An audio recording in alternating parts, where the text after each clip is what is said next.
Last call if anybody wants to touch on anything specific or add a question to start with. I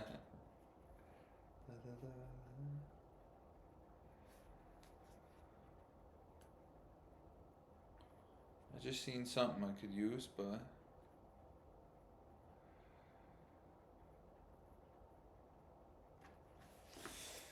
all right. Well, if nobody's got anything, then we'll open up the big book here and we will look at page 53 from the chapter We Agnostics.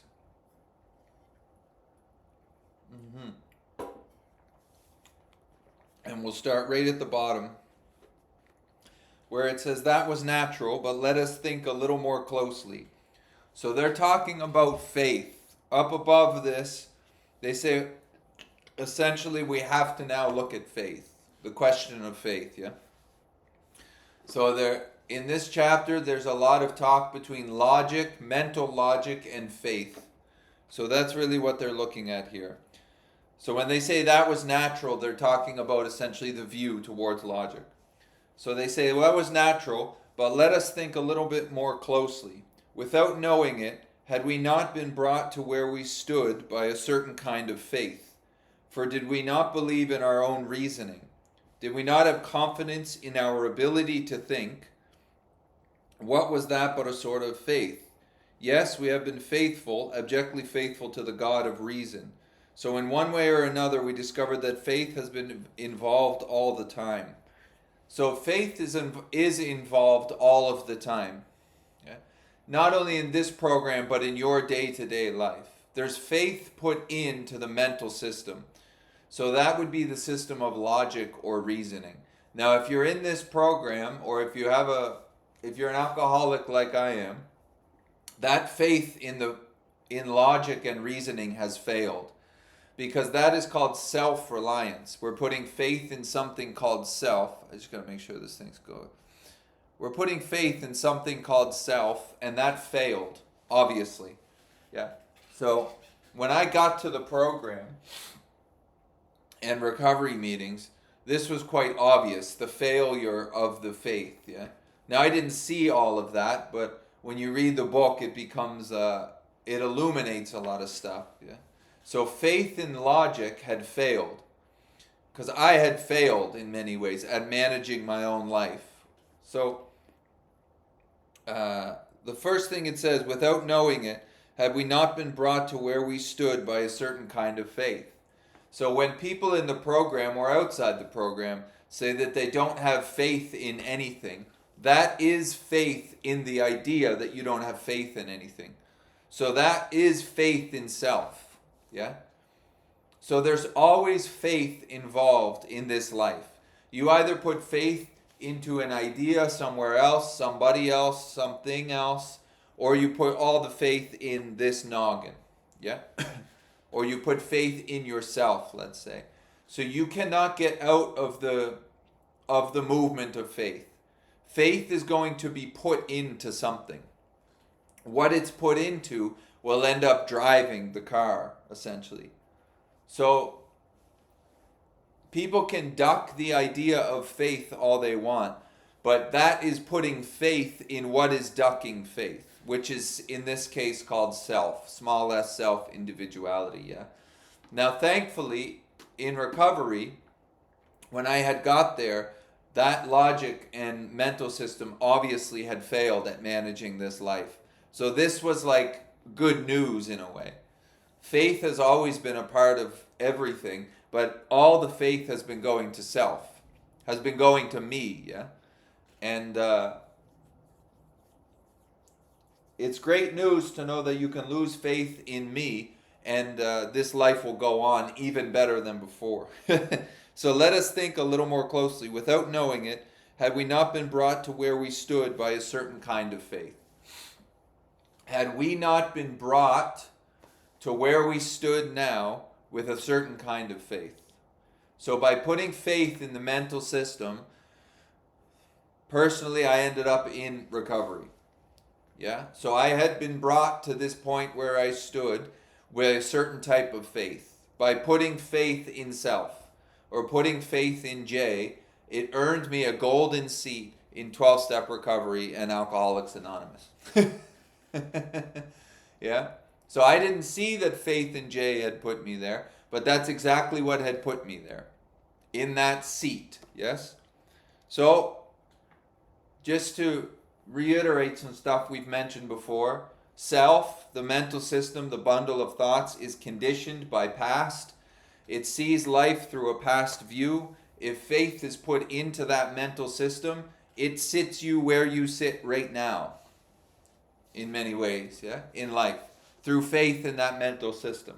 So that's driving. That's why they say driven by self in recovery. You don't have to be in recovery to be driven by self. Everybody is driven by self if they're putting faith in the mental system. So, had not been where we brought to stood by a kind of faith, for did we not believe in our own reasoning? Meaning, when I had ideas about this life, all the faith went to that reasoning. The thing is, when you're identified as self, you don't see how obscene that reasoning is. And it takes you some crazy places, that reasoning. Because of the conditioning of it, at least in my experience, you see through eyes of fear, yeah? Constant anxiety and fear. So that will make some reactions happen in the system, which will make things pretty crazy. And it doesn't matter how off the view coming out of the mental system is, you're going to go with it if you put faith in it. And you can't be more faithful in something than calling it what you are. So when your head is chatting away, when you take that to be you, that is as much as you can believe in something. And you're not doing that self. You're not doing that mental movement. So it's driving you through your faith put in it, or you're listening to it, let's say. So faith involved all the time. Have we not been living as putting faith in the reasoning? And then it says, did we not have confidence in our ability to think? And I had mass confidence in my ability to think, right up to the point where I thought I could get myself out of the problem. The problem in this case being addiction, yeah? Or alcoholism. I thought Jay could get out of the alcoholism. But the alcoholism is embedded in Jay. So the more faith I put into the thinking, the more faith I'm really putting into alcoholism, which is extreme self-centeredness, self-pity, and all the views of self. And then that view is driving this body. Yeah? It's driving this life through my listening to it, taking myself to be it. So this would be confidence in our ability to think. Now in the Indian stuff from Advaita Vedanta, you're not the doer of the thinking. There is no thinker. This is the beauty of that thing. There's a bunch of thinking happening based on past, but there's no thinker there. So those thoughts are just firing based on cause, let's say, the thought being effect, and then there being more, those thoughts then turn into a cause of more effect. But, that's great. So I had confidence in my ability to think, taking myself to be the thinker of those thoughts, or the one doing those thoughts, yeah?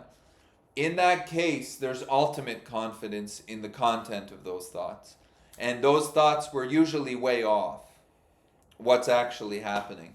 And in that case, I'm going to be driven to some crazy places because the head is dictating what's not happening. So when I react to the head based on my confidence on the thinking, it's going to put me into weird situations because it's not seeing what's actually happening. So did we not have confidence in our ability to think? Now, most spiritual seeking is confidence in the ability to think. So most spiritual seeking people are uncomfortable, let's say, and then the mental system says, I'm going to get out of this discomfort through spirituality. So this is more confidence in the ability to think, in the idea that self's going to get out of self, or J is going to get out of J through spiritual seeking. Now that can't happen the same way that alcoholism can't get out of alcoholism, yeah? But the spiritual seeking is motivated by the sense of a seeker. So when your head says, I'm going to get free by doing a bunch of spiritual things, is that not the same confidence in the mental system?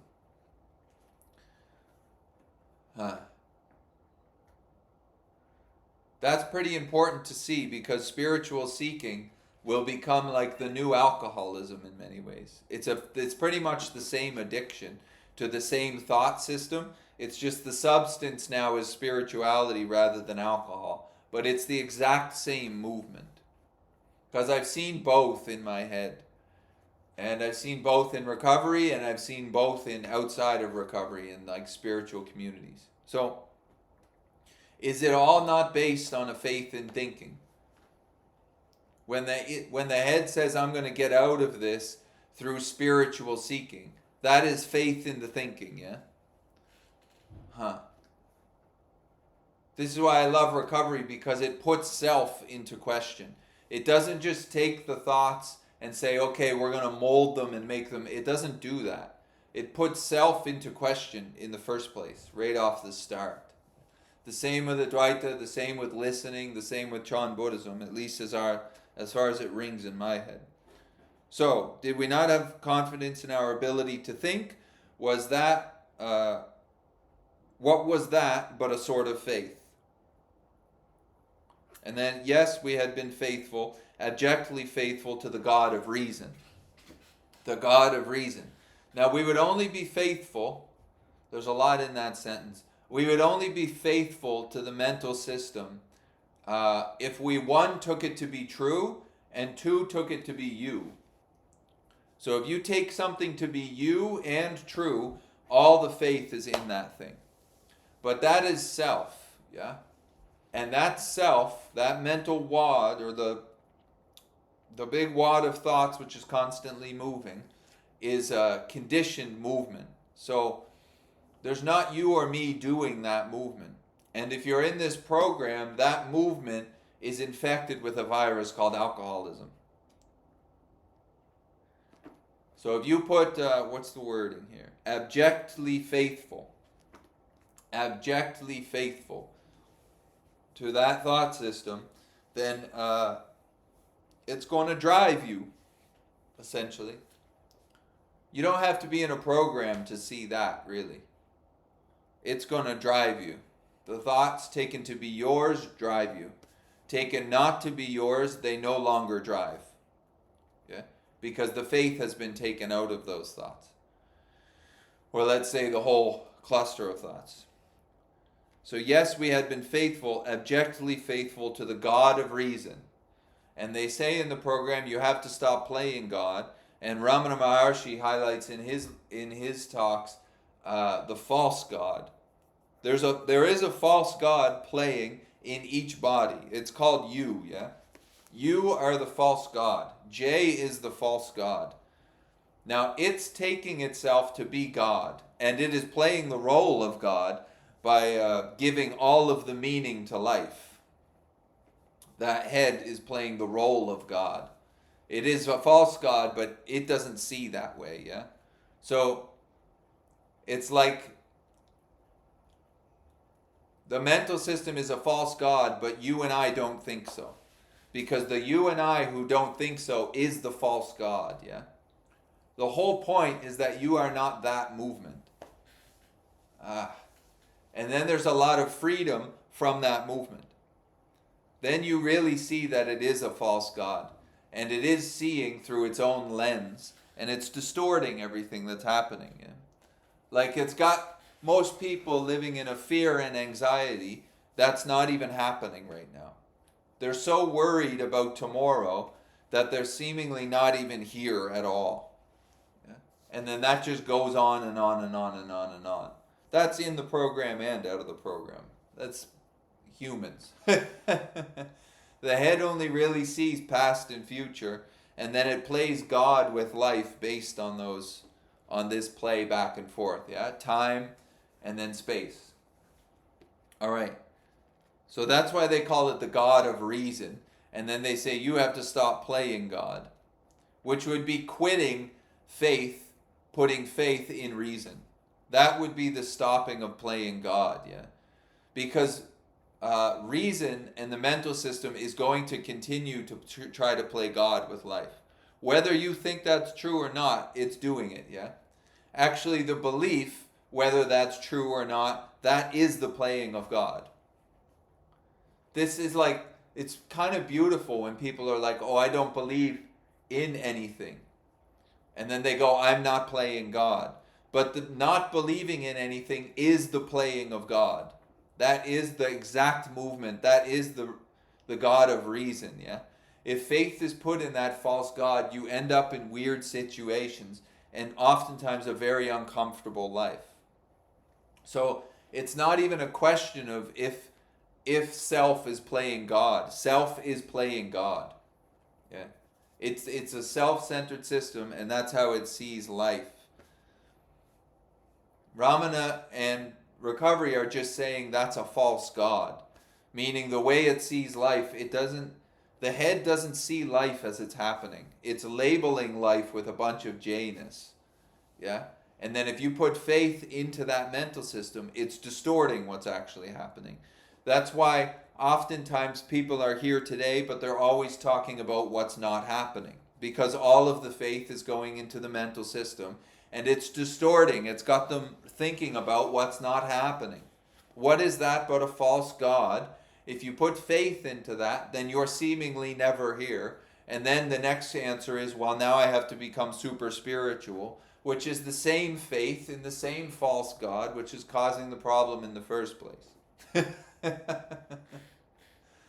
So, the last sentence here says, so in one way or another, we discovered that faith had been involved all the time. So, we can claim that you are not faithful in anything, and that would be a complete abject faith in the idea that you are not faithful to anything. So we can't get away from faith. So the question of this book is, where is your faith going to lay? Is it going to lay in J, or is it going to lay in a higher power, that there's something which can be relied on which is bigger than J? Now J is not going to really make that move, because the head of J, the mental system of J, and the mental system of you has itself in the position of God. It has you in the position of the ultimate subject, essentially.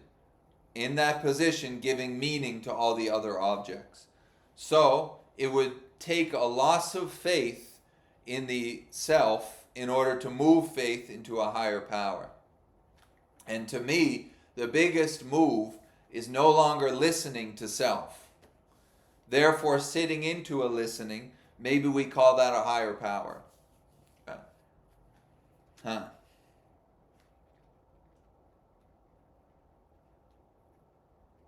I'm just checking what's after that, because I didn't read much further than that.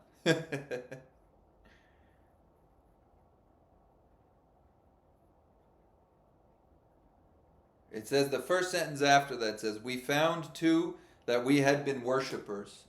So we are worshiping the mental system in many ways. Extreme self-centeredness. And now with phones and stuff, it's even worse, yeah? Because there's this feedback loop.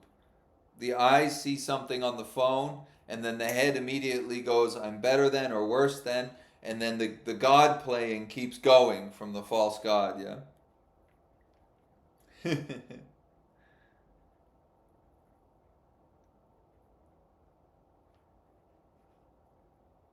Yeah.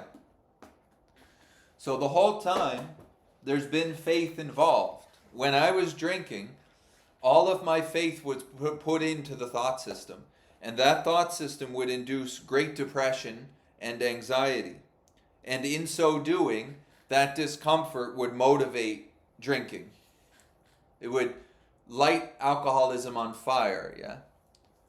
So the faith, when you come into the program, step 1 says that you are powerless and your life is unmanageable. It's unmanageable, the life, not because life is unmanageable, but because something is mismanaging it. That something is called me. Yeah. If you're in the program, you are not managerial quality. If you're outside the program, you might also notice that you might not be great managerial quality. Like, I'm not good manager of this life. So I'm powerless over alcohol, but we're also powerless over tons and tons of things. So that the powerlessness thing has very long legs. And then the life has become unmanageable because something is mismanaging it. Meaning when I try to manage life, it gets mismanaged. So putting faith into self, when it tries to manage things because self is playing God with everything, then things get mismanaged. When that happens, I get very uncomfortable and then I want out of that discomfort.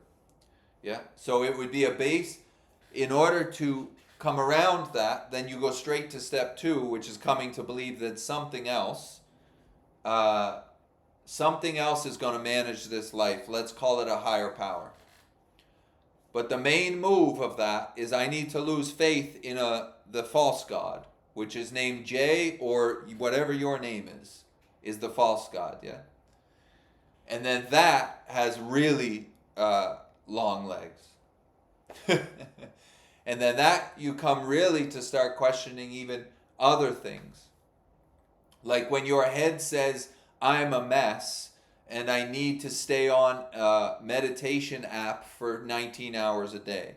You might start to put that into question because putting faith in that mental system might be misleading you, yeah, into a different type of addiction called a spiritual addiction. So step 1 highlighted that Jay had failed and was not a managerial quality. And then right at step 2, it said, now we're going to move the faith to a higher power. So you stop listening to Jay. Stop listening to Jay. Sit back into the listening and let's see what happens. Now anything would be better than the listening to Jay. Because Jay is going to mismanage for sure. It's been proven over and over and over again. There doesn't need to be any more research in the lab on if Jay is going to manage his life better tomorrow. He's not. Yeah. Which is a great relief because it lifts a lot of weight off of this body. I don't need to manage this life. It's going to fail. That's great news. Yeah. Great news. Then you put faith in something higher. Then you do the action steps, which is looking at self and how it defeated us. That will induce more loss of faith in self. More loss of faith in self. And then the back end, you keep that going, you help other people. Great news. At no point does it say you start to put all the faith back into Jay. That never happens. It's not in this whole book. There's no step 13, which is now Jay sees clearly and is managerial quality. That never happens. It stops at the loss of faith and then that walks on forever.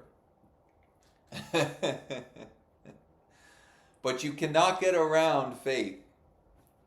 You can't get around it. As soon as you say, I don't have faith in anything, there's faith put into that idea. Yeah. Ah, that's great. As soon as the head says, I feel really bad and I need to meditate 15 hours a day, and that will get me out of, that will get the me out of the me, which can't happen, by the way, but this happens because I've seen it in my own life. This will get the me out of the me. If you put faith into that me, it will have you on a goose chase of trying to get me out of me. And that can't work. They know that in recovery. So you're back to putting faith in the idea that you need to meditate 15 hours a day, or you take the other route and start to pull faith out of that me. And then you might discover that there is no separate thing called me, that the me is just a compilation of a bunch of ideas. And those ideas are all based on past. So you can lose faith in all of them, really, and the life will continue on. Because I'm not God, yeah? So something else, something greater than me will keep the wheels turning. I'm not beating the heart. I'm not putting the blood through the body. I'm not controlling the electricity or the weather. Yeah? Although my head thinks that I probably am. That would be the false God. And thankfully, hallelujah, we can lose faith in it. Which is really good news. Really good news. And then you might end up in where you always wanted to be. Existence, consciousness, bliss, Satchitananda. A relief. Big relief. Okay.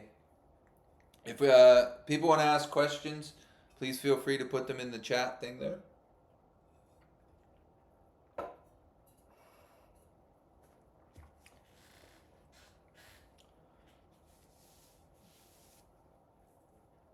All right.